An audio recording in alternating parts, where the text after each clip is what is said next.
돌아가신 다음에는 그럼 어떻게 해야 하냐, 이 관점에서는 이제 재산 평가에 대해서 진짜 고민을 많이 하셔야 합니다. 그냥 아무 생각 없이 뭐 몇 개월, 한 1, 2개월 전에 세무사한테 의뢰해버리면 완전히 자금 관계가 다 흐트러질 수가 있거든요. 획기적인 상속세 절세 방안은 없습니다. 그러면 획기적인 방법이 없다면 차선을 선택해야 하는 거고, 그 차선에는 결과적으로는 가 있다라는 거죠. 특별한 경제 강의 머니 특강. 안녕하세요, 주식초등학교 여러분. 저는 오늘의 특강을 맡은 양경섭입니다.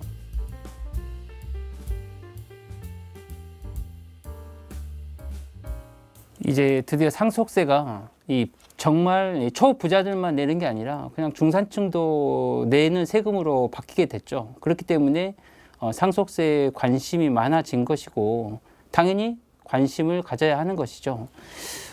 지금 이제 예전에는 말 그대로 5억, 10억 이하의 아파트를 질비했다면, 지금은 이미 아파트 평균 가격이 이제 5억, 10억 원을 훨씬 넘어서면서 드디어 이제 상속세 과세권에 들어왔던 거고, 결과적으로는 이젠 중산층도 이제 상속세를 내는 상황이 됐고요.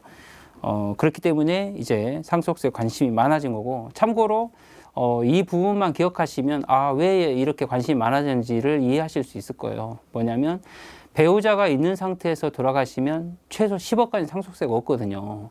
근데 15억짜리면 당연히 상속세를 내는 것이고, 또 배우자가 없는 상태에서 돌아가시면 일괄공제 5억 원이 적용됩니다. 그래서 당연히 5억 원을 넘는 경우에는 이제 상속세를 과세될 수밖에 없고, 5억 원 넘는 거 너무나 많잖아요. 그렇기 때문에 이미 상속세가 굉장히 초미의 관심사가 되고 있고, 또는 이제 또 이런 것도 있죠. 이 아파트 등을 이제 물려받고 나중에 팔게 될 때 이 취득가액을 뭘로 잡을 거냐에 대한 이슈도 있습니다. 그렇기 때문에 설령 상속세를 안 낸다 하더라도 양도세까지 감안한다면 상속세에 관심을 가져야 하는 거고요. 그리고 이제 상속세 개정안이 지금 이제 관심이 많은데, 이 관전 포인트가 있습니다. 저는 한 5가지 정도를 얘기하고 싶거든요. 그게 뭐냐면, 첫 번째로 유산취득세 관련입니다. 그거는 이제 지금 현재 어떤 논의만 되고 있고, 내년 세법 개정안에 반영될 예정입니다. 유산취득세로 바뀌면 모든 체계가 바뀌거든요. 그렇기 때문에 그거에 대해서 내년에 발표되면 그것에 대한 스터디를 하실 필요가 있고요. 이제 두 번째, 우리 자녀공제 인상안이 있습니다. 1인당 5천만 원씩 해주는 것을 5억 원으로 인상하게 되는데, 이때 자녀가 많으면 훨씬 더 많은 상속세 절감 효과가 있게 되고요. 그리고 일괄공제 인상안이 있습니다. 그동안에는 5억 정도였는데 10억으로 늘린다는 이제 얘기가 오가고 있고요. 그리고 배우자 상속공제도 최소 5억 원을 해주고 있는데 한 10억 정도까지 올리겠다라는 얘기도 오가고 있습니다. 또 통과되기는 쉽지는 않지만 상속세율 인하 방안도 있습니다. 그동안에는 1억까지 10%가 적용됐던 게 2억까지 10%가 적용되고, 10억 초과가 아예 40%로 일괄적으로 인하될 예정입니다. 근데 결국은 지금 현재 상속세 개정안은 이 부자감세와 맞물려 있기 때문에 현재 통과될지는 미지수입니다. 상속세와 증여세는 기본적으로 무상으로 받는 거거든요. 공짜로 받는 것이고, 그런데 상속세는 상속으로 인하여 받는 재산에 대해서 매기는 세금입니다. 그러니까 돌아가시면 내는 세금인 거고, 증여세는 생전에 증여를 했을 때 증여받은 사람이 내는 세금인 거고요.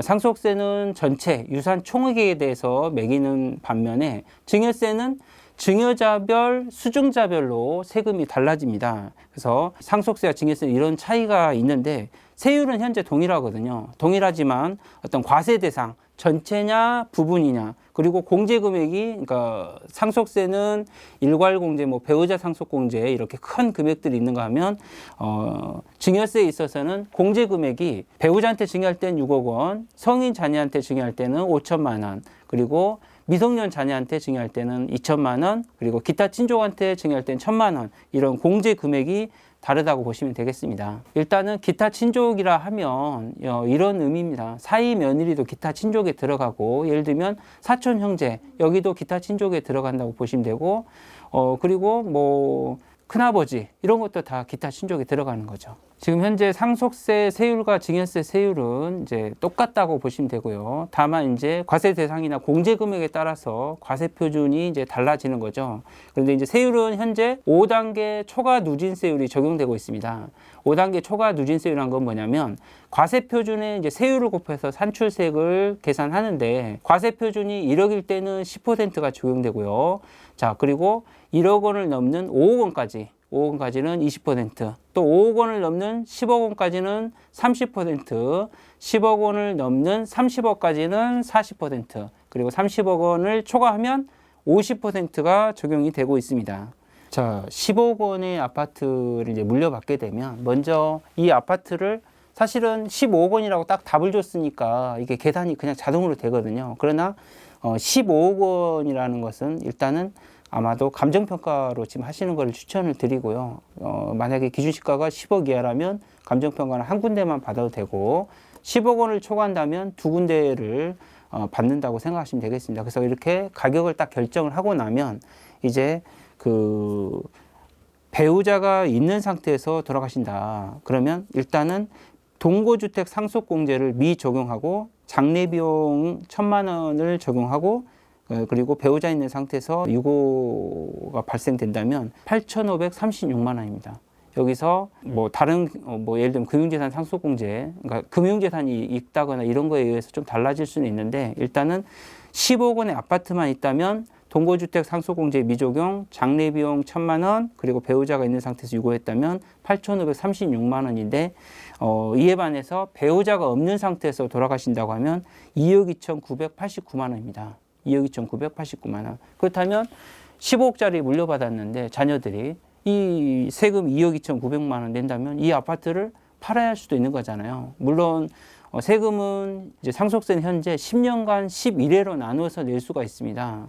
그래서 뭐 연에 부담하는 그 부담액은 적을 수 있지만 11회로 나누면 약 한 2억 2,900 낸다면 11회 한 약 2천만 원 정도 되는데 일반적으로 아시겠지만 근로자들이 연 2천만 원 모으는 거 쉽지 않습니다. 특히 애들 키우면 사실상 저축액이 제로에 가깝거든요. 그럼 굉장히 부담스러울 수밖에 없다고 생각하시면 되겠습니다. 상속 플래닝에서 이런 게 있습니다. 그러니까 매각하고 상속시킬 거냐, 그 다음에 상속받고 매각할 거냐에서 플래닝에서 최근에 제가 어떤 상속 플래닝을 해봤는데 상속을 받고 매각하는 게 훨씬 낫더라고요. 왜 그러냐면 자, 매각을 하면 양도세를 다 내잖아요. 결국은 양도 차익에 대해서. 그리고 또 상속세를 냅니다.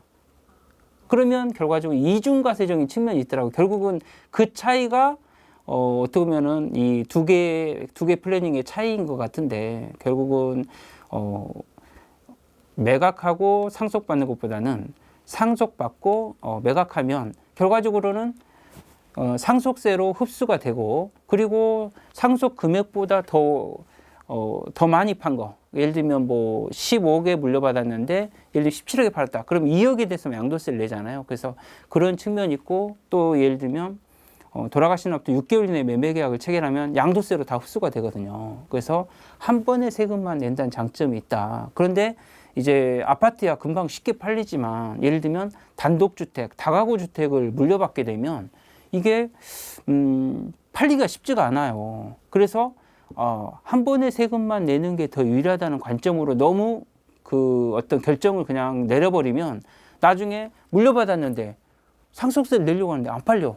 그러니까 경기 침체 하에서는 잘 안 살려고 하는 측면이 있단 말이에요. 특히 강남권의 요즘 다가구나 단독주택은 정말 팔기 어렵습니다. 그러면 세금 약간 유리한 관점이 있는데 너무 세금을 납부하기 위한 유동성이 있어서 어려움에 처한다면 오히려 득보다 실이 많을 수도 있다는 것을 좀 말씀을 드리겠습니다. 네. 저는 당연히 완화가 필요하다는 입장입니다. 일단은 저는 근본적인 이런 관점을 보고 싶거든요. 자, 사람들은 왜 재산을 물려주려고 하느냐. 이 근본적인 것에 대해서 너무 중과세를 하면 안 된다는 거죠. 왜 그러냐면 내가 자녀한테 물려주기 위해서 열심히 아끼고 모았어요. 그거에 대해서 중과세를 매기면 말이 되느냐 이런 관점이 있을 수가 있습니다. 오히려 그거를 적극적으로 권장해줘야 우리 경제가 또는 사회가 굉장히 발전해 가는데 그거를 강압하면 다 쓰는데 바쁘면 과연 이게 정상적으로 흘러갈 거냐라는 관점이 하나가 있을 수가 있고요. 저는 그런 자녀를 위해서 물려주고 싶은 이 마음을 존중해 줄 필요가 있다. 그러나 아예 과세를 안 하는 것보다는 조금 과세는 할 필요는 있겠죠. 두 번째, 다른 나라, 예를 들면 캐나다, 호주는 상속세가 없습니다. 미국은 공제금액도 꽤 커요. 그렇다면 이 국제적으로 봤을 때 우리나라의 세금이 굉장히 고세율이거든요. 고부담이고. 그렇다면 타국과 비교해서도 상대적으로 조금 완화할 필요가 있는 것이죠. 사전증여는 일반적으로 절세 방법입니다. 일단 우리나라 한국세법에 의하면 획기적인 상속세 절세 방안은 없습니다. 그러면 획기적인 방법이 없다면 차선을 선택해야 하는 거고 그 차선에는 결과적으로는 사전증여가 있다는 거죠. 근데 사전증여도 이게 방법이 여러 가지가 있습니다. 기본적으로 사전증여는 10년마다 하는 겁니다. 왜 그러냐면 10년마다 합산돼서 과세가 되기 때문에 10년 단위로 쪼개서 과세하면 이 누진세율 체계에서는 당연히 이 세금이 절세가 되게끔 되어 있습니다. 사전증여를 통해서 세금이 절세되는 거고, 자, 이어서 자, 상속세는 기본적으로 상속세 과세가액이 합산되는 게 사전증여가 합산이 되는데 상속인한테 증여한 거는 10년 이내에 증여한 건 합산이 되고 상속인 이해자, 그러니까 며느리 사이 손자녀는 5년 이내에 증여한 거는 다 상속세 합산이 됩니다. 근데 그 전에 증여한 것들은 상속세 합산이 되지 않으로써 당연히 상속세 절세가 이루어지는 거죠. 그래서 10년마다 증여하고 돌아가시기 10년 또는 5년 전에 증여하라, 이게 있고요.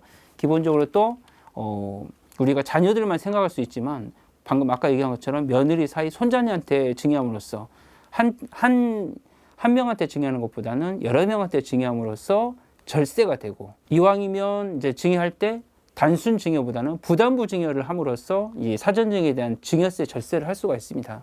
그리고 또 증여할 때 이왕이면 뭐 개발 가능성이 있다거나 아니면 가치가 상승할 수 있다거나 아니면 매각 용이한 것들 위주로 증여한다면 이 증여세 절세 효과도 있지만 기본적으로 이렇게 함으로써 상속세도 기본 같이 따라가서 절세가 된다는 것을 좀 말씀을 드리겠습니다.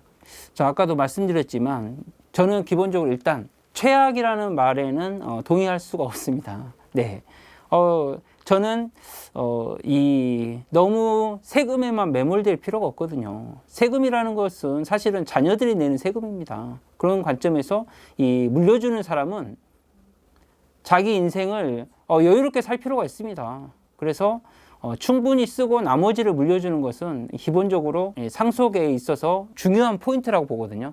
충분히 쓰고 물려줘라, 이런 관점을 얘기를 하고 싶고, 그런데 이제 세금만으로 바라봤을 때는 일단 아까 얘기한 것처럼 일단 매각에 대해서 결국은 양도세를 내고 충분히 쓰고 나머지에 대해서 결국은 이제 상속으로 물려준다면 상속세 또 내는 거잖아요. 약간의 이중과세가 있을 수가 있습니다. 근데 참고로 이런 얘기를 드리고 싶어요. 내가 열심히 쓴다고 하는데 노년이 되면 이 쓰는데 한계가 있습니다.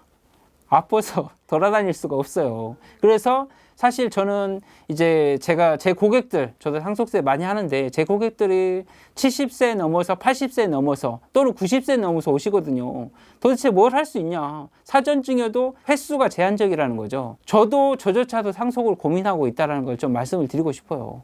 이 나이에, 젊은 나이부터 같이 고민을 해야 하는 거고, 기본적으로 저는 약간 빨리 시작된 측면이 있을 수 있는데, 자, 60이 넘으면 이제 고민을 해야 하는 겁니다. 이 재산과 함께 이제 같이 갔다가 이제 죽음을 맞이할 거냐, 아니면 충분히 쓰고 그리고 물려줄 거냐에 대한 근본적인 또는 철학적인 고민을 하실 필요가 있겠습니다. 네.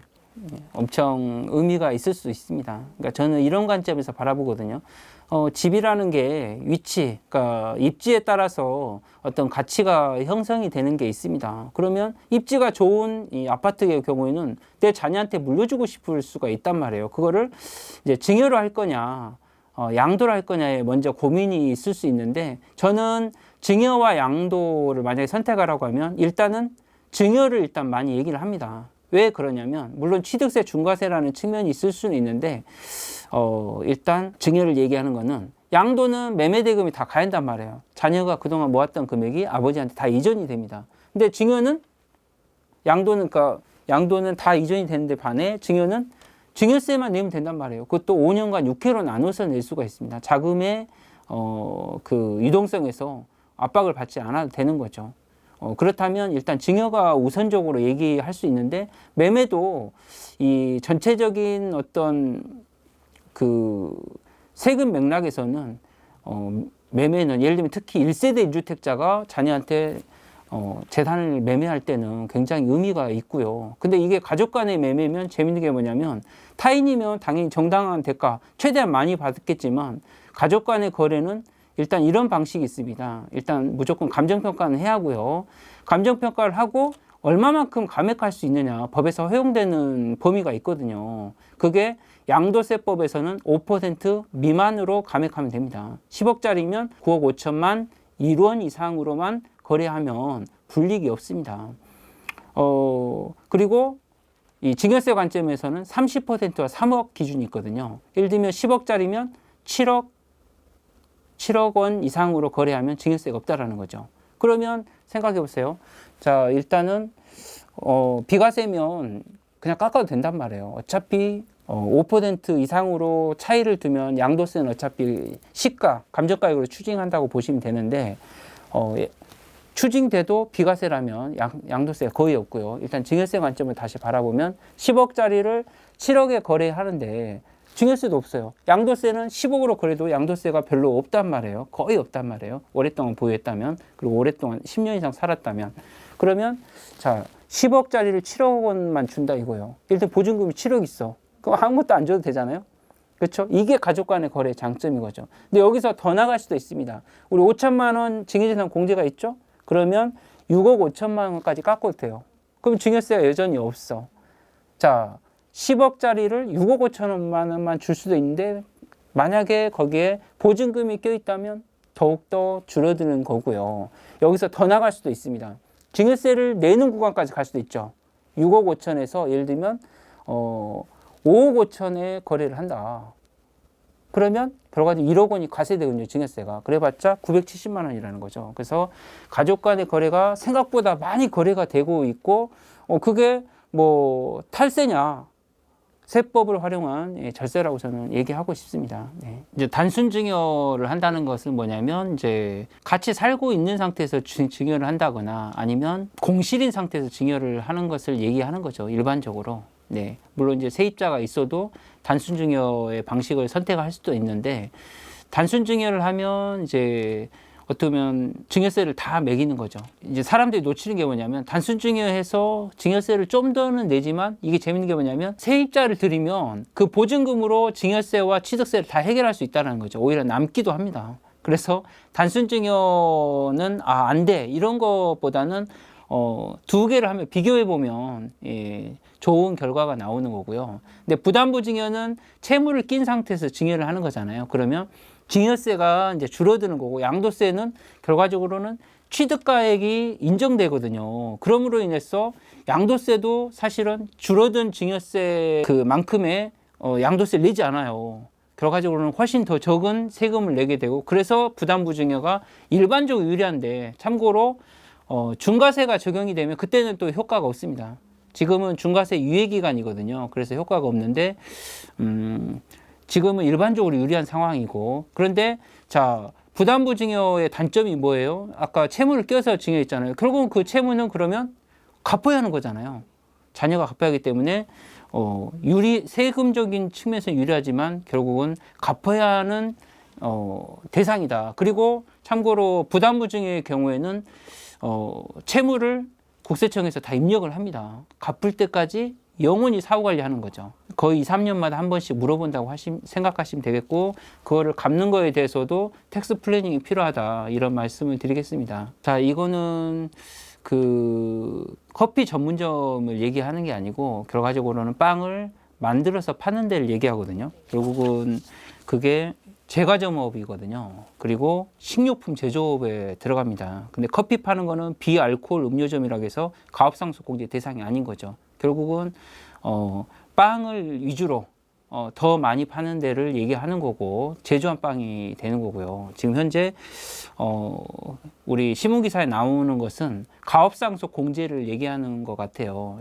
사전에 증여하는 게 아니라 결국 돌아가셨을 때 이 가업상속 공제를 받는 걸 얘기하는 거고, 현재 이제 가업 영위기간이, 그러니까 보유한 사람이, 그러니까 피상속인 이제 아버지가 예를 들면 결국은 빵 파는 거를 10년 이상 영위하면 300억까지, 20년 이상 영위하면 400억, 30년 이상 영위하면 600억까지 공제가 되거든요. 100%를 공제해주기 때문에 절세 효과가 꽤 크죠. 그리고 어떤 수도권의 요지의 땅이라면 충분히 베이커리를 운영해서 이게 넘기면 되는 거잖아요. 우리가 최고 세율이 50%면 예를 들면 600억 공제하면 300억의 절세 효과가 있어요. 그러면 엄청 크죠.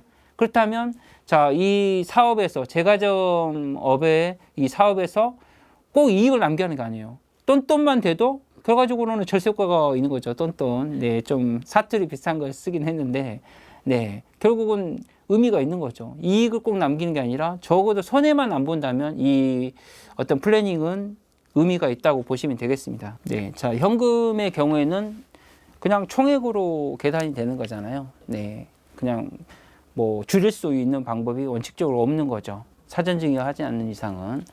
그런데 예금의 경우에는 원금의 이자 상당액까지 과세가 되는 게 원칙입니다. 그런데 반해서 주식의 경우에는 별도의 평가 방식이 있다는 거죠. 이 법인이 현금을 갖고 있다면 이 현금으로 평가하는 게 아니라 이 법인의 주식으로 평가하는 거잖아요. 그 평가 방식은 어떻게 되냐면 순자산 가치와 순손익 가치를 가중평균하게끔 돼 있거든요. 예를 들면 일반 법인의 경우에는 순자산 가치를 2의 배수, 순손익 가치를 3의 배수로 이 평가를 하게 됩니다. 이런 가중평균하는 방법에 따라서 때로는 현금보다 훨씬 더 줄어들 수도 있다라는 거죠. 네. 그래서 이제 주식을 활용할 수도 있겠지만 저는 일반적으로 비상장 법인에 일부러 막 뭔가를 넣어가지고 어떤 평가 방식을 활용한 것은 그렇게 추천드리고 있지 않습니다. 왜 그러냐면 결국은 법인에 어떤 자산이 들어가 버리면 그 자산을 다시 빼오는 것도 세금인 거고 결국은 절세 효과도 엄청나게 높지는 않다고 저는 생각하고 있습니다. 네. 일단 기본적으로 평가 방식은 거의 비슷하다고 보시면 되겠습니다. 네. 약간은 다르지만 거의 비슷한 거고, 일단은 근데 우리가 주식으로 상속하는 거에 대해서는 이런 장점과 단점이 있습니다. 뭐냐면 일단은 장점은 취득세를 내지 않는 거죠. 주식에 대해서는 취득세를 내지 않는다. 상속으로 이루어지는 것은, 또는 증여로 이루어져도 어떤 세대를 거쳐서, 그러니까 몇 세대를 거쳐서 가더라도 취득세를 안 낸다. 근데 우리 부동산 원래 소유권 이전될 때마다 취득세 내잖아요. 그런 장점이 있죠. 취득세 내지 않아도 된다. 그러나 단점은 뭐냐? 결과적으로는 환가 가능성이 없는 거죠. 주식을 물려받았어요. 그러면 주식 자체는 매각하기는 쉽지는 않잖아요. 환가 가능성이 높지 않죠. 누가 이 주식을 예를 들면 경영권이 없는, 예를 들면 한 20% 주식 누가 딱 사겠냐? 쉽지 않은 거죠. 환가 가능성이 떨어진다는 단점이 있는 것이죠. 네. 그렇죠. 그거는 이제 시가가 존재하기 때문에 예를 들면 상속 개시일 전후 뭐 2개월, 총 4개월간의 종가 평균액으로 평가하는 게 있거든요.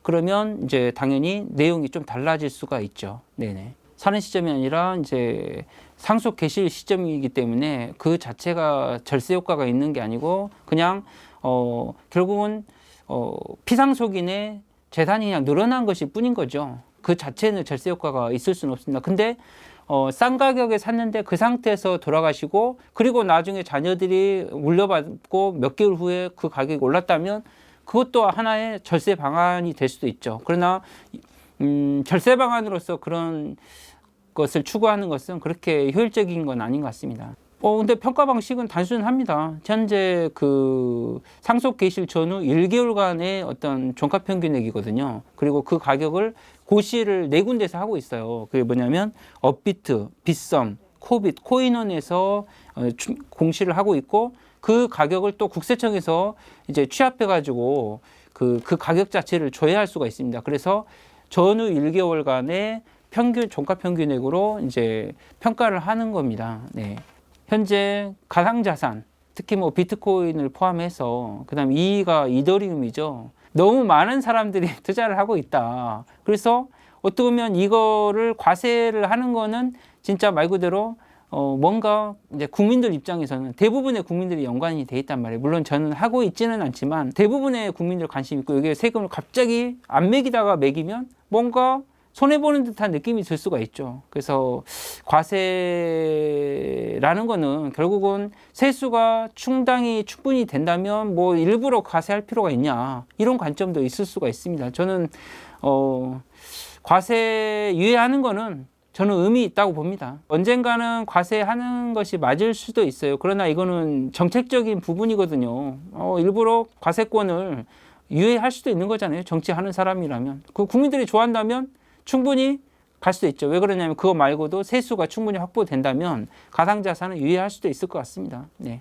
자, 일단은 세율 구간도 동일하다고 보시면 되겠고요.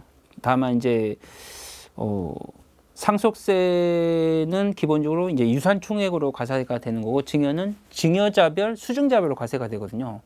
증여자가 달라도 이게 세금이 달라지는 거고, 그러니까 이게 적용세율이 달라지는 거죠. 누진세율 체계가 이제 달리 적용되는 거고, 그리고 수증자가 여러 명이면 또 세금이 달라진단 말이에요. 그럼 곱하기로 이게 쪼개질 수가 있는 겁니다. 그러면 누진세율 완화로 인해서 당연히 절세 효과가 있고, 이제 상속공제는 뭐 일괄공제 5억 원 또는 배우자 상속공제 5억 원이 있지만 증여재산 공제는 기본적으로 10년마다 적용이 됩니다. 상속세는 결국 한 번밖에 안 이루어지니까 한 번의 공제지만 증여는 10년마다 공제가 리셋된다라는 거. 배우자는 6억 원 그리고 성인 자녀는 5천만 원, 미성년 자녀는 2천만 원의 공제가 있고 기타 친족은 사위 며느리를 포함한 기타 친족은 1,000만 원의 공제가 있다라는 겁니다. 근데 아시겠지만 좀 공제가 좀 작긴 합니다.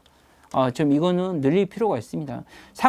상속세, 증여세를 통해서 세수를 걷어들인다 이런 것보다는 좀 완화시켜줄 필요가 있겠습니다. 네. 거주자 판정은 사실 우리 세무업계에서 굉장히 핫합니다. 일률적으로 딱 이거다라고 판정하기가 쉽지 않은 거고 저도 거주자의 가능성이 높겠습니다. 또는 비거주자의 가능성이 높겠습니다. 이렇게 얘기하지 거주자, 비거주자다 이렇게 딱 판정하는 것은 굉장히 위험한 판단일 수가 있겠습니다. 그러나 일단 세법에서 얘기하는 거주자의 개념은 국내에 주소를 두거나 183일 이상 거소를 둔 사람을 말하고 비거주자란 거주자가 아닌 사람 말합니다. 심플한 것 같지만 굉장히 어렵습니다. 유학의 경우에는 거주성을 이런 걸로 보면 안 되겠죠. 왜냐하면 공부하러 간 거니까 여전히 우리 한국 국세청 입장에서 바라보시면 되겠습니다. 유학 간 거는 당연히 과세해야죠. 과세한다는 말은 뭐냐면 자 거주자라고 보고 그리고 증여재산 공제도 적용을 하는 게 맞는 거고요. 그런데 이제 취업은 좀 다릅니다. 이게 일시적일지 아닐지 쉽지 않죠. 일단은 취업을 했다면 거의 비거주자의 가능성이 높고 그렇다면 증여재산 공제는 적용되지 않겠습니다. 근데 다만 취업을 했는데 한국 기업의 파견 명령으로 간 근로자다. 그러면 그거는 여전히 거주자일 가능성이 높겠습니다. 그때는 이중 거주자가 될 수가 있죠. 미국 거주자일 수도 있고 한국 거주자일 수도 있고 그렇다면 이때는 이제 조세조약에 의해서 어떤 거주자 판정을 하는 것도 있습니다. 네. 부모는 자녀를 부양해야 할 의무가 있고 자녀도 마찬가지로 부모를 부양해야 할 의무가 있죠. 네, 자녀가 직업이 없다면 그러니까 부모가 자녀를 부양해야 할 의무가 있는 겁니다. 네네. 그렇다면 그런 관점에서 바라보면 직업이 없는 사람한테 뭐 생활비를 보내주는 것은 전부 다 과세하기는 어렵습니다. 과세해서도 안 되고 그런데 너무 초호화 생활을 한다면 그런 건 과세 이슈가 있을 수도 있겠죠. 생활비를 송금하는 건 당연히 과세가 안 되지만 그걸로 인해서 이제 모았다면 그건 더 이상 생활비가 아닌 거죠. 그렇다면 증여세를 과세해야겠죠. 네. 증여 시기는 언제가 될까요? 우리가 부동산을 취득했다면 결과적으로는 내가 대금을 지급한 날이 결과적으로는 증여 시기가 될 수 있겠습니다. 네네. 왜냐면 생활비로 줬는데 그게 결국은 부동산으로 이제 결국은 전환이 된 거잖아요. 네. 자, 우리가 좀 나눠야 할 게 뭐냐면, 일단 자녀가 이제 취업 등으로 인해서 어떤 이자를 지불할 능력이 있다면 분명히 부모는 빌려줄 수 있습니다. 빌려줄 수가 있고요. 이왕이면 차용증을 쓰는 것을 추천을 드리고, 근데 차용증만 쓰는 걸로는 어떤 계약서 작성 사실이 입증되기가 쉽지 않습니다. 그래서 우리가 일반적으로 하는 게 뭐냐면 공증을 받거나 아니면 내용 증명을 보낸다거나 아니면 확정일자를 받는다. 이런 식으로 또는 메일을 보낸다든가 여러 가지의 방법을 통해서 계약서 작성 사실을 좀 입증할 필요가 있고요. 그리고 이자를 지급한다면 큰 무리가 없습니다. 그럼 이자는 얼마만큼 이자를 주는 게 원칙이냐? 우리가 세법에서 정하고 있는 이자율은 4.6%입니다. 4.6%. 그러면 뭐 예를 들면 1억 빌리는 경우도 4.6%를 줘야 하냐? 그게 아닙니다. 우리 세법에서는 1,000만 원 미만까지는 깎을 수가 있습니다. 그렇다면 자 예를 들어 드리면 일단 2억 1,700만 원까지는 약 2억 1,700만 원까지는 이자를 솔직히 말해서 주는 게 중요한 겁니다.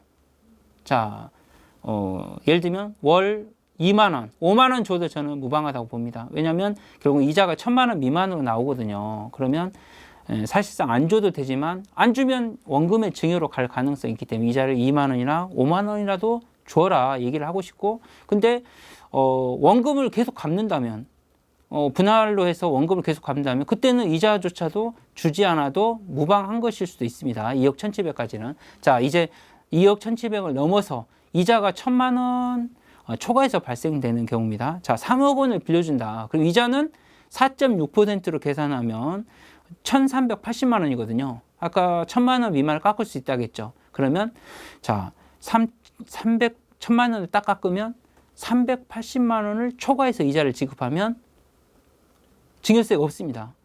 근데 그거를 그냥 아예 안 준다 그러면 아예 1,380만 원이 매년 증여재산이 발생되기 때문에 이왕이면 한 380만 원 초과하면 12개월 나누면 20몇만 원 되죠. 그 정도 매월 지급한다면 큰 무리가 없습니다. 근데 여기서 중요한 게 뭐냐면 이자를 주기만 하면 되느냐 이것만 바라볼 게 아니라 자, 이자를 받는 사람은 비영업대금의 이익입니다. 그렇기 때문에 세금을 최소 27.5%를 내야 합니다. 원천징수도 하는 게 원칙이고요. 그러니까 이자를 지급하는 자녀가 세금을 떼고 이자를 줘야 한다는 거죠. 27.5% 지방소득세 포함입니다. 그리고 이게 원천징수를 한다면 2천만 원을 초과하면 금융소득 종합과세 대상이 될 수가 있다는 것도 같이 생각할 필요가 있겠습니다. 네. 자, 절세 효과를 조금 설명드리겠습니다. 분산증여의 절세 효과에 대해서 설명을 드리면 예를 들면 자녀한테 그냥 5억 원을 증여하면 7,760만 원의 세금이 나옵니다. 성인 자녀 기준으로 7,760입니다. 근데 자녀와 그 배우자한테 그러니까 며느리 사이죠. 자, 각 2억 5천씩 증여하는 거죠. 자녀한테 2억 5천, 며느리 사이한테 2억 5천을 증여하게 되면 자녀는 2,910만 원, 며느리 사이는 3,686만 원, 합계 6,596만 원입니다. 그러면 이 두 개의 차이는 1,164만 원이거든요.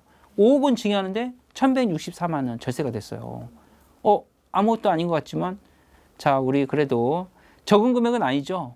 네. 그래서 이게 분산 증여가 이 두 명만 지금 가정했는데 이제 손자녀까지 같이 가버리면 굉장히 절세 효과가 당연히 더 늘어나게끔 돼 있고 금액이 커지면 지금 5억으로 했지만 10억 원, 20억, 30억 금액이 커지면 절세 효과가 더 나타나게끔 돼 있습니다.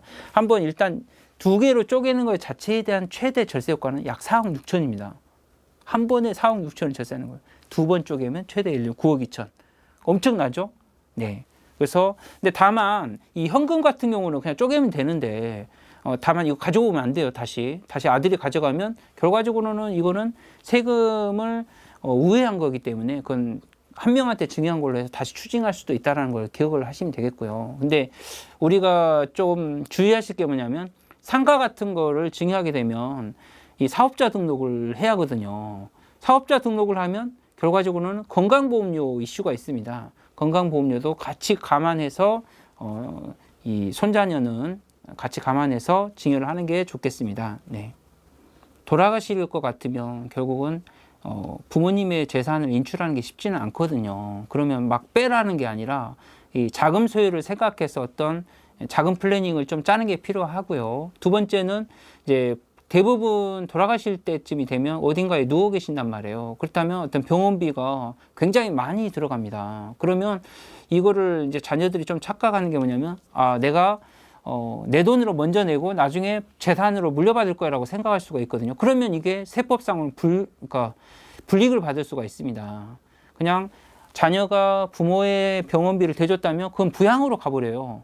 그렇게 갈 가능성이 있어요. 그리고 그걸 결국은 이 상속재산에서 차감시킬 수 없을 수가 있는 거죠.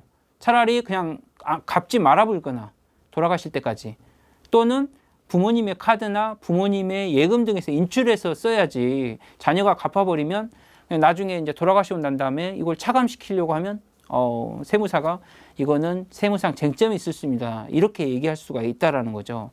그리고 이제 돌아가시기 전에 이런 어떤 병원비의 지급 또는 어떤 돌아가신 다음에 자금 소요 관계, 예를 들면 우리가 장례 비용도 충분히 들어올 수도 있지만 이게 부족할 수도 있잖아요. 그런 관계, 아니면 예를 들면 신용카드 사용액에 대한 결제가 잘못하면 막힐 수도 있거든요. 그런 것들에 대한 좀 고민을 하실 필요가 있고, 그리고 이제 돌아가신 다음에는 그럼 어떻게 해야 하냐, 이 관점에서는 이제 재산 평가에 대해서 진짜 고민을 많이 하셔야 합니다.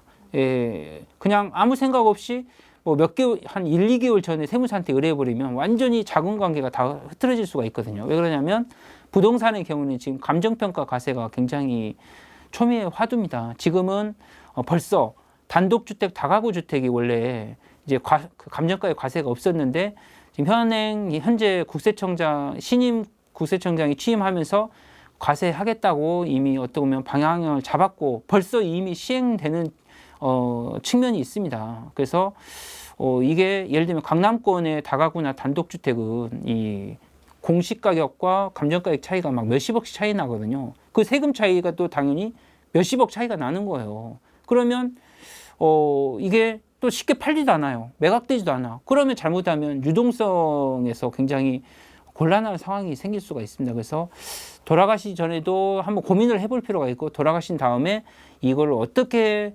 평가할 거냐에 대한 고민을 하실 필요가 있겠습니다. 그리고 이제 납부 방법에 대해서도 분납, 연부연납, 물납 등이 있기 때문에 다양한 방법을 고려해야 하고, 신고 기한 내에 반드시 신고해야 한다는 거. 또 잊지 말아야 할 건 뭐냐면 등기야 뭐 협의가 안 되면 못할 수 있지만 적어도 취득세 신고만큼은, 취득세 신고 납부는 6개월 이내에 신고 납부는 해야 한다는 것을 기억할 필요가 있겠습니다.